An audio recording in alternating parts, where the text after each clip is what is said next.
एक ट्रेन की बोगी में एक चाय पकौड़े बेचने वाला व्यक्ति घुसता है।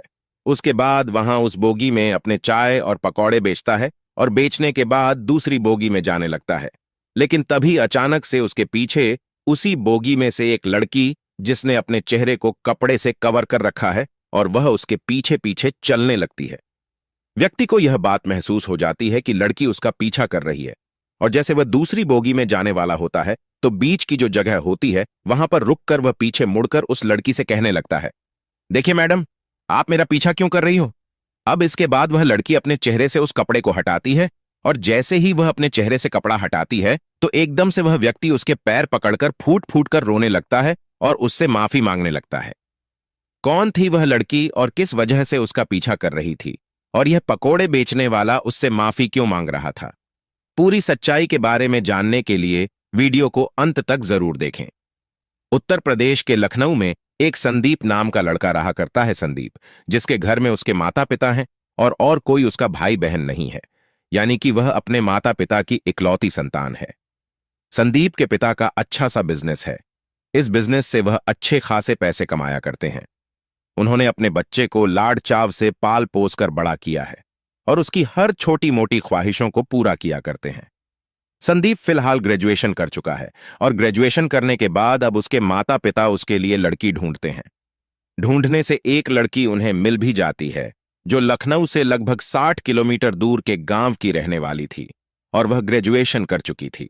ग्रेजुएशन करने के बाद अब वह सरकारी नौकरी की तैयारी कर रही थी, और जैसे ही संदीप के माता पिता को पढ़ी लिखी लड़की के बारे में पता चलता है तो वह इस रिश्ते के लिए हामी भर लेते हैं। उस लड़की का नाम होता है शीतल। शीतल, जो कि पढ़ने लिखने में काफी ज्यादा होशियार है, और उसका सपना है कि वह पढ़ लिखकर एक बड़ा अधिकारी बने और उसके बाद अपने माता पिता का नाम रोशन करें। क्योंकि जिस गांव में वह रहा करती है, उस गांव में ज्यादातर लोग अपनी बेटियों को पढ़ाया नहीं करते हैं, और उसके पिता उसे पढ़ाने लिखाने में बहुत ही ज्यादा इंटरेस्ट दिखाते हैं। तो इसी वजह से बेटी का भी सपना है कि वह बड़ा अधिकारी बनकर दिखाएं, ताकि उसके पिता का नाम रोशन हो सके और सभी लोग उसके पिता की वाहवाही कर सके। अब जैसे शीतल के पिता को संदीप के बारे में पता चलता है तो वह भी रिश्ते के लिए हामी भर देता है, और उसके बाद एक निश्चित मुहूर्त देखकर दोनों की शादी करा दी जाती है। शादी होने से पहले शीतल के पिता ने संदीप के पिता से कह दिया था कि हमारी बेटी पढ़ाई लिखाई करेगी, आप लोग उसकी पढ़ाई लिखाई को मत छुड़वाना। जो संदीप के पिता थे वह भी इसी नीति के थे। उन्हें कोई भी प्रॉब्लम नहीं थी। अगर बिटिया शादी के बाद पढ़ाई करना चाहती है तो कोई दिक्कत नहीं है। वह भी ऐसा कहकर शीतल से उसकी शादी करा देते हैं, और शादी के बाद शीतल वहां पर रहने लगती है तो अपनी पढ़ाई लिखाई को यहीं से जारी करने लगती है। परिवार के पास रुपए पैसे काफी अच्छे खासे थे, तो परिवार में वैसे तो कोई दिक्कत नहीं होती है। लेकिन यहां पर जो संदीप होता है, संदीप थोड़ा सा वहमी किस्म का व्यक्ति है और उसे जरा सी बात पर शक हो जाया करता है। शीतल ने यहीं के कोचिंग सेंटर में एडमिशन ले लिया था और वहां पर कोचिंग करने के लिए जाया करती थी, क्योंकि ग्रेजुएशन उसकी हो गई थी।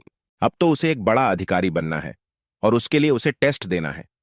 इसी वजह से वह रोज रोज कोचिंग के लिए जाया करती थी, और जब कोचिंग के लिए जाया करती है तो संदीप के साथ का ही एक लड़का उसको उसकी पत्नी के खिलाफ भड़काने लगता है। कहता है कि भाई, तेरी पत्नी रोज बाहर जाती है, कहीं यह तुम्हें धोखा ना दे रही हो तो इस पर ध्यान रखा कर। अब पहले तो संदीप अपने दोस्त से मना कर देता, कहता है कि नहीं यार, मेरी पत्नी ऐसी नहीं है, मुझसे बहुत ज्यादा प्यार से रहा करती है और हम दोनों के बीच में गहरा प्यार है। लेकिन वो कहते हैं ना कि धीरे धीरे करने से सब कुछ हो जाता है, तो इसी तरह से उसका दोस्त बार बार उसे पढ़ाया करता है, और संदीप होता है वह भी अब अपनी पत्नी पर निगाह रखने लगता है। शीतल ज्यादातर फोन पर अपनी सहेलियों से बात किया करती और उससे पूछा करती, पढ़ाई लिखाई के बारे में और नोट्स के बारे में। अब यह बात संदीप को खटक जाती है, और उसके बाद जो संदीप अपनी पत्नी से बहुत ज्यादा प्यार किया करता था, वह उससे लड़ाई करने लगता है। शीतल पहले तो उसे समझाने की कोशिश करती है, लेकिन संदीप नहीं मानता तो अपने फोन को उसके हाथ में रख देती है और कहती है कि ये लोग फोन को केवल मुझे जब बात करनी हो जब मुझे दे देना, और उसके बाद से फोन को तुम ही रखना, और तुम चाहो तो मैं तुम्हारे सामने ही फोन पर बात करूंगी। ये बात सुनकर संदीप के दिमाग में जो शक बसा हुआ था वह पूरी तरह से खत्म हो जाता है, और इसके बाद वह घर के अंदर आराम से रहने लगता है। इधर संदीप के पिता होते हैं, उसको शीतल बहुत ही अच्छी लगती है और वह उसे अपनी बेटी की तरह समझा करता है। कभी कभार संदीप शीतल की जब लड़ाई हुआ करती तो संदीप के पिता शीतल को समझा दिया करता और कहा करता कि बेटी तू चिंता मत कर, हमारा बेटा लाडला है, तो इसी वजह से थोड़ी बहुत दिक्कत कर सकता है, लेकिन तो उसकी बातों का बुरा मत माना कर। शीतल भी काफी ज्यादा समझदार थी और अपने नाम के अनुसार ही रहा करती थी, यानी कि जिस तरह से उसका नाम था तो वैसे ही वह घर के अंदर शांति बनाकर रहा करती, सास ससुर का कहा माना करती और अपने पति का ख्याल रखा करती। इसके बाद धीरे धीरे समय बीतता है और समय के साथ साथ अब इन दोनों की शादी को लगभग 1.5 साल बीत गए थे। जैसे इनकी शादी को 1.5 साल बीतते हैं तो उसके बाद जो संदीप होता है वह एक दिन मार्केट में घूमने के लिए गया हुआ था।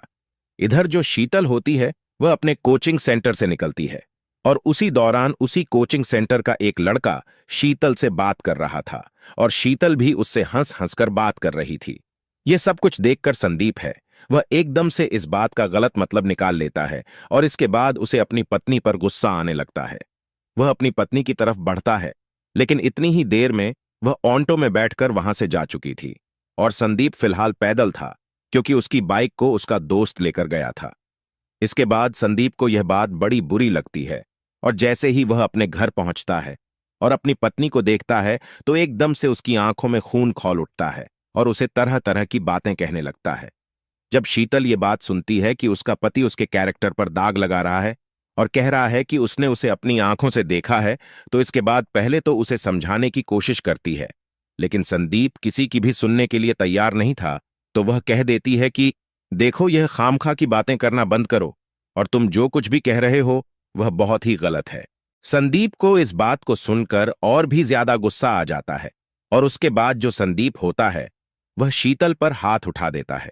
इतनी ही देर में संदीप के माता पिता भी वहां पर आ जाते हैं और वह अपने बच्चे को समझाने की कोशिश करते हैं, लेकिन बच्चा लाड प्यार से भरा हुआ था, तो इसी वजह से वह अपने माता पिता की एक बात नहीं सुनता है और उल्टा अपने माता पिता पर चिल्लाने लगता है। जब शीतल ये देखती है कि वह अपने माता पिता का अपमान कर रहा है तो उसके बाद वह उसे रोकने की कोशिश करती है और इसी वजह से जो संदीप होता है शीतल में 2-4 तमाचे लगा देता है। और जैसे ही संदीप ने शीतल के ऊपर हाथ उठाया था तो उसके बाद जो शीतल होती है फौरन से अपने आप को एक कमरे में बंद करती है और अपने पिता के पास फोन कर देती है। बेटी भी पिता की बहुत ज्यादा लाडली थी, तो इसी वजह से पिता भी फौरन वहां पर आ जाता है और शीतल को अपने साथ ले जाता है। पिता सोच रहा था कि कोई बात नहीं, 2-4 दिन अलग रहेंगे तो उसके बाद दोनों को अकल आ जाएगी और इसके बाद ये लोग लड़ाई नहीं करेंगे।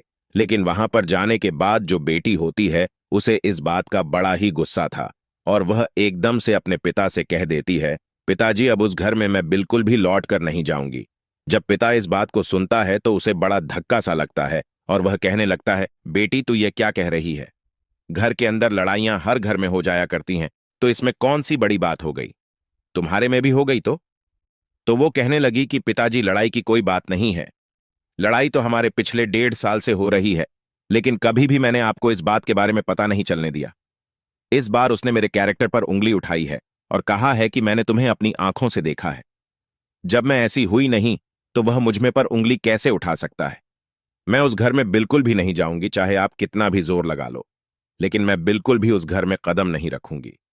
ऐसा कहकर शीतल मना कर देती है तो उसका पिता उसे समझाने लगता है। कहता है कि बेटी कोई बात नहीं, ऐसा नहीं किया करते। जब तुम्हारा पति तुम्हें लेने के लिए आएगा तो तुम चली जाओगे ना? तो बेटी कहती है कि ठीक है पिताजी, अगर आप इतना ही कह रहे हो तो मैं चली तो जाऊंगी, लेकिन उससे पहले जब वह मुझे लेने के लिए आएगा तो आपको उससे पूछना होगा कि उसने कहां देखा था मुझे और क्या बात हुई थी ऐसी जिस वजह से वह ऐसा इल्जाम मुझ पर लगा रहा था। पिता भी इस बात के लिए एग्री हो जाता है और अब दोनों बाप बेटी संदीप के आने का वेट करने लगते हैं। इधर संदीप होता है, उसे इस बात का बड़ा गुस्सा आता है और जब उसके माता पिता उसे बहू को लाने के लिए कहते हैं तो वह साफ साफ मना कर देता है। कहता है कि नहीं, अब उसको मैं इस घर में नहीं लाऊंगा क्योंकि उसका कैरेक्टर ठीक नहीं है और उसे मैं यहां लाकर क्या करूंगा, क्योंकि मैंने अपनी आंखों से देखा है। उसे किसी लड़के से हंस हंस कर बातें करते हुए माता पिता उसे बहुत समझाने की कोशिश करते हैं कि बेटा, आज का जमाना अलग है, हो सकता है उसके साथ पढ़ाई किया करता हो और पढ़ाई से रिलेटेड वह कोई बात कर रहे हों। लेकिन संदीप साफ साफ बोल देता है कि मैंने उसे हंसते हुए देखा है और मुझे पता है कि वह पढ़ाई से रिलेटेड बात नहीं थी। इसके बाद संदीप के माता पिता उसे समझा समझा कर थक जाते हैं और जो संदीप होता है वह कोर्ट केस कर देता है तलाक के लिए। और यह बात जैसे ही शीतल को पता चलती है तो शीतल को इस बात पर गुस्सा आता है और उसके बाद वह संदीप को तलाक देने के लिए तैयार हो जाती है। माता पिता दोनों के इस बात से नाराज थे कि दोनों बच्चे एक दूसरे को तलाक दे रहे हैं, लेकिन फिलहाल सारी की सारी गलती संदीप की थी। संदीप ने अपनी पत्नी पर शक किया और खुद ने ही अपनी तरफ से तलाक की पहल की। इसके बाद शीतल होती है, संदीप को तलाक दे देती है और तलाक के बाद शीतल अपने घर रहती है और संदीप अपने घर रहता है। अब शीतल के पिता हैं, वह इस बात से बड़े दुखी हैं कि उनकी बेटी का तलाक हो गया है, तो उसके बाद वह उससे कहने लगते हैं कि बेटी ऐसा कर, अब तेरा तलाक तो जब भी हो गया, अब तू दूसरी शादी कर ले। मैं तेरे दूसरी शादी करा देता हूं कोई लड़का ढूंढ कर। लेकिन जो शीतल है वह साफ साफ मना कर देती है। कहती है कि पिताजी, जो सपना आपने और मैंने मिलकर देखा था, सबसे पहले मैं उस सपने को पूरा करूंगी और उसके बाद ही शादी के बारे में सोचूंगी। ऐसा कहकर बेटी ने साफ साफ मना कर दिया था और पिता भी बेटी की भावनाओं को समझता है। एक बार मां भी उससे कहती है, लेकिन मां से वह यही बात कह देती है और उसके बाद मां भी चुपचाप रहने लगती है। बेटी सरकारी नौकरी के लिए पढ़ाई करने लगती है। इधर संदीप होता है, वह अपने घर के अंदर रहने लगता है, लेकिन जैसे ही शीतल से उसका तलाक होता है तो उसके बाद उसे शीतल की अहमियत के बारे में पता चलता है, क्योंकि जब भी वह एक दूसरे के साथ रहा करते थे तो संदीप अपने आप को बड़ा ही खुश महसूस किया करता था। लेकिन जब से शीतल उसकी जिंदगी से गई है तो उसके बाद उदासी ने उसे घेर लिया है। इधर संदीप का पिता होता है, वह भी इस बात को देखकर बड़ा ही परेशान रहने लगता है और बहुत ही गहन सोच विचार इस बारे में करने लगता है। पहले तो वह अपने बेटे से दूसरी शादी के लिए कहता है, लेकिन बेटे ने भी दूसरी शादी से साफ साफ मना कर दिया था। और जिसके बाद जो संदीप का पिता होता है, उसे इस बात की चिंता सताने लगती है कि उसका इकलौता बेटा अगर दूसरी शादी नहीं करेगा तो उसका नाम कैसे चलेगा।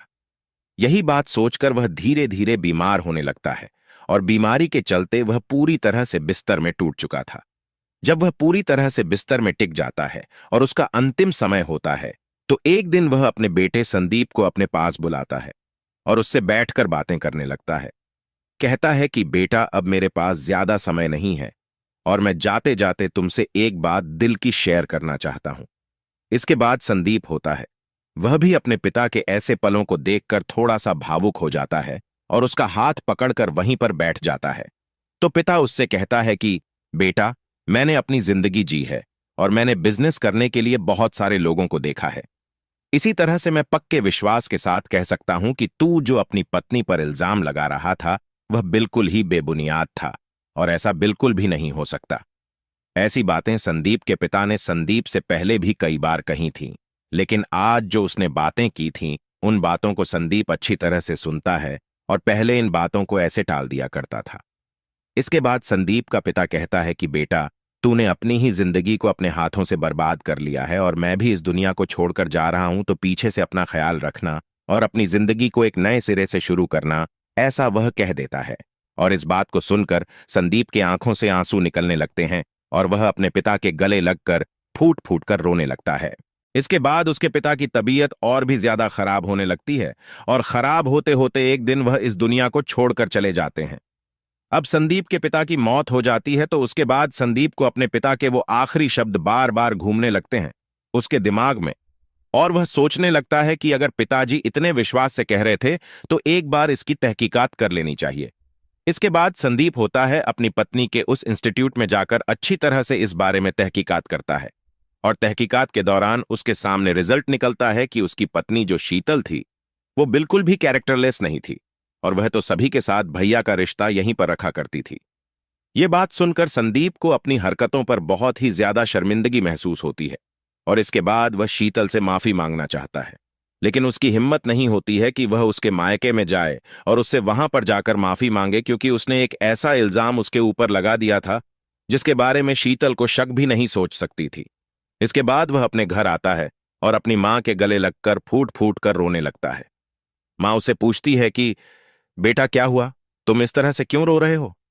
तो उसके बाद संदीप मां को भी कुछ नहीं बता पाता है और मां जब अपने बेटे को इस तरह से रोता हुआ देखती है तो समझने लगती है कि पिता के वियोग में रो रहा है और इसके बाद वह उसे समझाने लगती है। लेकिन संदीप बहुत ही ज्यादा उदास रहने लगा था और वह किसी से भी बात नहीं किया करता था। मां जब अपने बेटे की ऐसी हालत देखती है और उसका पति उसे छोड़कर चला गया है और उसके बाद जो मां होती है वह बीमार रहने लगती है। संदीप बिल्कुल भी अपने पिता के बिजनेस पर ध्यान नहीं दे पाता है और पिता के जाने के बाद उसका बिजनेस पूरी तरह से ठप हो जाता है। संदीप कभी कभार शराब भी पी लिया करता और इसी के चलते उनके बहुत ही बुरे दिन आने लगते हैं, क्योंकि घर में मां की तबीयत खराब है। ऊपर से संदीप के पिता का बिजनेस पूरी तरह से तहस नहस हो गया है और जो संदीप है वह खुद शराब पीकर पैसों की बर्बादी किया करता है। यहां तक कि घर के अंदर जितने भी कीमती सामान थे उनको भी एक एक करके जो संदीप होता है शराब के लिए बेच देता है और पूरी तरह से नशे में धुत हो जाता है। अब तक संधि और शीतल के तलाक को लगभग 6 साल बीत चुके थे और 6 साल बाद तक नौबत यहां तक आ गई थी कि संदीप के पास ना तो कोई घर बचा था और उसकी बूढ़ी मां की तबीयत काफी ज्यादा खराब रहने लगी थी।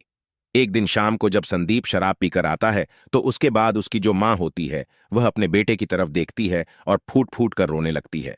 पूरी रात भर वह अपने बेटे के बारे में सोचती है और दूसरे दिन सुबह सुबह जैसे सुबह होती है तो उसके बाद उसका बेटा दोबारा से जब बाहर निकलता है तो वह उसे अपने पास बुलाती है और कहती है कि बेटा देखो, अब सब कुछ बर्बाद हो चुका है।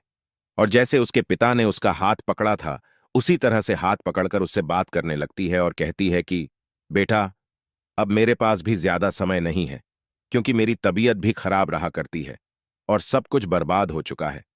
तुम्हारे पिता ने भी तुमसे कहा था और मैं भी तुमसे कहकर जा रही हूं। हो सकता है कल कल को मैं इस दुनिया में न रहूं, लेकिन तुम अपना ख्याल रखना। जब मां के मुंह से इन सभी बातों को संदीप सुनता है तो उसके अंदर तक आत्मा जो होती है वह हिल जाती है और वह सोचने लगता है कि मैं क्या कर रहा हूं, मैंने अपनी जिंदगी को कहां से कहां पहुंचा दिया।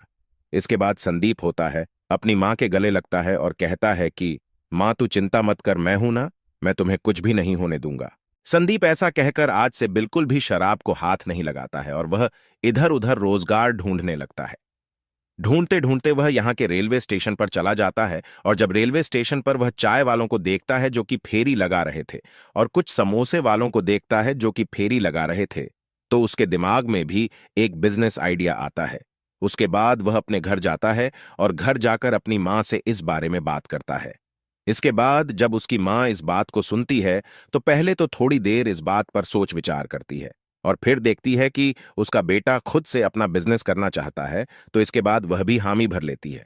मां बेटे रेलवे स्टेशन के पास ही किराए के कमरे में रहा करते थे और घर से ही जो मां होती है वह उसके लिए चाय और पकोड़े बना दिया करती। जैसे तैसे करके और बेटा उन्हें जाकर ट्रेन में भेज दिया करता। जब वह पहली बार पैसा कमाता है तो बड़ा ही खुश होता है और उन पैसों को लाकर अपनी मां के हाथ में थमाता है। मां भी अपने बच्चे की पहली कमाई देखकर बड़ी खुश होती है और उसके बाद उसकी जो टेंशन होती है वह थोड़ी थोड़ी दूर होने लगती है। वहां पर रहकर वह लगभग 1 महीने तक यही काम करता है और 1 महीने के अंदर लगभग 15,000 रुपए उसने अपने खर्चे को निकालकर बना लिए थे, जिससे वह बड़ा ही खुश होता है। सब कुछ अच्छी तरह से चलने लगता है और उसके बाद एक दिन जब संदीप की मां होती है वह उसे दूसरी शादी के लिए कहने लगती है। लेकिन जैसे ही मां दूसरी शादी के लिए कहती है तो उसके बाद उसे अपनी पत्नी शीतल की याद आ जाती है और वह अपनी मां से साफ साफ मना कर देता है। कहता है कि मां, जब तक तुम जिंदा हो मैं तुम्हारी सेवा करूंगा और उसके बाद मेरे साथ जो होगा वह देखा जाएगा। ऐसा कहकर उसने मना कर दिया था और अपने इसी काम में लगा रहता है। ऐसे में एक दिन पकौड़े बेचने के लिए एक ट्रेन की बोगी में चढ़ता है और वहां पर पकौड़े बेचने लगता है। हर पैसेंजर के पास जाया करता और उससे पूछा करता कि क्या आपको पकौड़े चाहिए या आपको चाय चाहिए, तो वह जैसे ही जिसको चाहिए होता है वह उससे ले लिया करता है और बाकी लोग उससे मना कर दिया करते हैं। वह आगे की तरफ बढ़ता हुआ पूरी बोगी में घूम चुका था और उसके बाद दूसरी बोगी में जाने लगता है। लेकिन तभी बोगी के बीच में से एक लड़की जो ऊपर की तरफ बैठी हुई थी और उससे उसने पकौड़े के लिए पूछा था, लेकिन उसे लड़की ने मना कर दिया था। वह उसके पीछे पीछे आने लगती है। वह उसे पहचान जाता है क्योंकि उसने अपने चेहरे को दुपट्टे से कवर कर रखा था और उसकी आंखें आंखें दिखाई दे रही थीं। वह देखने लगता है कि यह मैडम मेरे पीछे क्यों लग रही है और यही सोचता सोचता आगे की तरफ बढ़ने लगता है।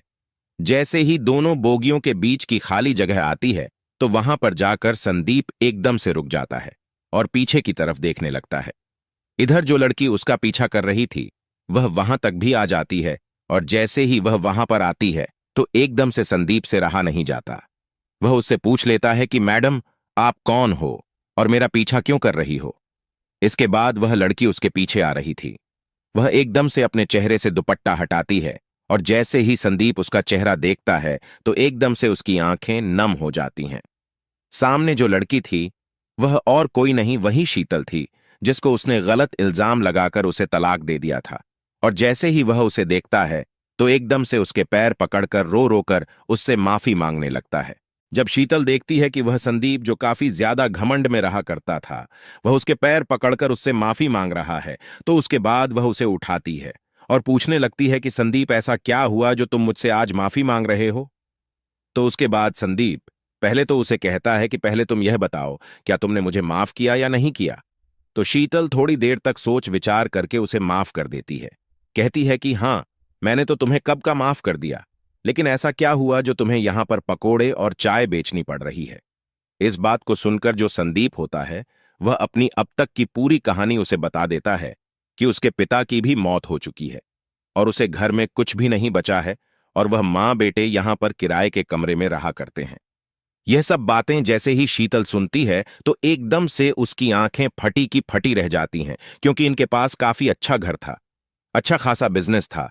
अगर संदीप अच्छी तरह से चलता तो कोई भी दिक्कत नहीं होती। इसके बाद शीतल को यह बात बड़ी बुरी लगती है और वह उससे पूछने लगती है कि चलो ठीक है, वह बात तो सही है, लेकिन तुम मुझसे माफी क्यों मांग रही थी।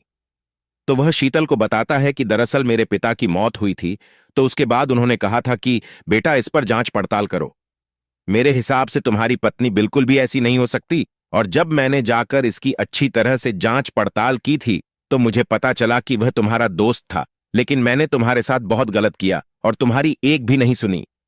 इस बात को सुनकर शीतल बहुत कुछ सोचने लगती है और कहती है कि चलो ठीक है संदीप, जो कुछ हो गया उसे भूल जाओ और अपनी जिंदगी को आराम से व्यतीत करो।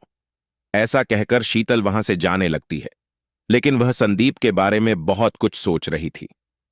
थोड़ी आगे जाने के बाद वह एकदम से लौटती है और लौटने के बाद अचानक से उसे मां के बारे में पूछने लगती है, तो संदीप उसे मां के बारे में बता देता है। कहता है कि पहले तो काफी ज्यादा तबीयत खराब हो गई थी, लेकिन अब ठीक ठाक है, कोई भी दिक्कत नहीं है। इधर जो संदीप होता है उसके दिमाग में भी सवाल चल रहा है कि यह कहां जा रही थी और इसने शादी की है या नहीं की है। उसके बाद संदीप उसे कहने लगता है कि शीतल, अगर बुरा ना मानो तो क्या मैं तुमसे कुछ पूछ सकता हूं। तो शीतल कहती है कि हाँ बताओ, क्या तुम्हें पूछना है। तो वह उससे उसके बारे में पूछने लगता है। शीतल उसे अपने बारे में सब कुछ बता देती है। दरअसल शीतल और संदीप का तलाक हो गया था। उसके बाद उसने पढ़ाई लिखाई की और पढ़ाई लिखाई करने के बाद उसने एक ऐसे टेस्ट को क्लियर कर लिया जिससे वह एक एसडीएम बन गई है। एसडीएम बनने के बाद आज वह अपनी एसडीएम की ट्रेनिंग पर ही जा रही थी ट्रेन से, लेकिन रास्ते में उसे संदीप मिल गया। जैसे ही संदीप को यह बात पता चलती है तो एकदम से वह बड़ा ही खुश प्रतीत होता है और कहता है कि अच्छा हुआ शीतल, जो तुमने यह राह चुनी और तुम एक बड़ा अधिकारी बन गई। ऐसा कहकर वह वहां से जाने लगता है और जब शीतल उसको जाता हुआ देखती है तो उसकी भी आंखें नम हो जाती हैं, क्योंकि उसकी खुशी में वह पूरी तरह से खुश था। इसके बाद जब वह थोड़ी आगे निकल जाता है तो शीतल उसको एकदम से आवाज लगाती है और कहने लगती कि संदीप, अगर तुम चाहो तो हम दोनों फिर से एक साथ रह सकते हैं। लेकिन संदीप होता है उससे साफ साफ मना कर देता है और कहता है कि नहीं शीतल, मैं बहुत बेकार आदमी हूं और मैं तुम्हारे लायक बिल्कुल भी नहीं हूं। लेकिन जो कुछ बातें उसने अभी तक संदीप से सुनी थीं, उन बातों से शीतल समझ चुकी थी कि अब संदीप है वह पूरी तरह से जिम्मेवार हो गया है और आगे से वह कैसी भी गड़बड़ी नहीं करेगा। इसके बाद शीतल होती है, वह उससे कहने लगती है कि चलो ठीक है, ऐसा करो, तुम मुझे अपना नंबर दे दो, मैं मां जी से बात करना चाहती हूं। तुम जब घर जाओ तो मां जी से मेरी बात करा देना। इसके बाद संदीप उसे अपना नंबर लिखकर दे देता है और वहां से शीतल होती है, अपनी ट्रेनिंग के लिए चली जाती है और इधर संदीप होता है, वह अपनी मां के पास चला जाता है और जैसे ही शाम के समय शीतल अपने बिस्तर पर आराम कर रही थी, वह संदीप के नंबर पर फोन मिला देती है और संदीप के फोन पर शीतल का फोन आता है तो वह फोन उठाकर पूछने लगता है। इधर से शीतल उसकी मां से बात करने के लिए बोलती है तो संदीप हंसते हुए अपनी मां को फोन दे देता है और शीतल अपनी सास से बात करती है। काफी देर तक दोनों में बातें होती हैं और बातों के दौरान शीतल है वह इस बात को उसकी मां से भी पूछ लेती है और कहने लगती है कि मां जी, कैसा होगा मैं दोबारा से संदीप से शादी कर लूं तो। तो उसके बाद संदीप की माँ है। वह बड़ी खुश हो जाती है और कहने लगती कि बेटी, अगर तू अब भी मेरे बेटे को अपने लायक समझती है तो मैं बड़ी खुश होगी जो तू दोबारा से शादी कर लेगी। इसके बाद शीतल कहती है कि ठीक है माँ जी, पहले मैं अपने माता पिता से बात कर लेती हूँ, क्योंकि उनकी वजह से ही आज मैं बड़ी अधिकारी हूं। तो संदीप की माँ भी उसे हामी भरती है और उसके बाद शीतल अपने माता पिता से फोन करके बात करने लगती है। जब माता पिता को संदीप के बारे में सारी बातें पता चलती है तो वह भी इस बात के लिए एग्री हो जाते हैं, क्योंकि जब से संदीप ने शीतल को तलाक दिया था उसके बाद से गांव के अंदर सभी लोग उसकी बेटी को कैरेक्टरलेस कहने लगे थे और इसी वजह से उसके लिए कोई रिश्ते वाला भी नहीं आया था। साथ में शीतल भी किसी और से शादी नहीं करना चाहती थी और जब बेटी अब एसडीएम बन गई है, वह खुद से शादी करना चाहती है, तो पिता भी इस बात की अनुमति दे देते हैं। संदीप बार बार मना करता है शीतल से, लेकिन शीतल साफ साफ बोल देती है कि संदीप, मेरी शादी एक बार हुई है और इसके बाद मैं किसी और से शादी तो नहीं करने वाली। अगर तुम करना चाहते हो तो ठीक है, वरना मैं अपनी जिंदगी कैसे व्यतीत करूंगी। इसके बाद संदीप भी शादी के लिए हामी भर देता है और जैसे शीतल की एसडीएम की ट्रेनिंग कंप्लीट हो जाती है, उसके बाद संदीप और शीतल दोबारा से शादी करके फिलहाल एक साथ एक दूसरे के साथ अपनी जिंदगी को व्यतीत कर रहे हैं। तो दोस्तों, यह थी आज की छोटी सी कहानी। आपको कैसी लगी कमेंट बॉक्स में बता देना। वीडियो अगर अच्छी लगी हो तो वीडियो को लाइक और चैनल को सब्सक्राइब जरूर करें, ताकि हमें थोड़ा सा हौसला मिले आप लोगों के लिए ऐसे ही अच्छे अच्छे वीडियो बनाने के लिए। इन कहानियों को सुनने का उद्देश्य किसी को परेशान करना बिल्कुल भी नहीं है। यह कहानी आपको इसलिए सुनाई जाती है ताकि आप लोग इन कहानियों में से कुछ ना कुछ सीख सको और अपने जीवन में उन गलतियों को न दोहरा सको जो गलतियां इन कहानियों में दोहराई जाती हैं। मिलते हैं किसी अगली वीडियो में नए टॉपिक के साथ। तब तक के लिए जय हिंद, जय भारत। आप सभी का बहुत बहुत धन्यवाद। बहुत बहुत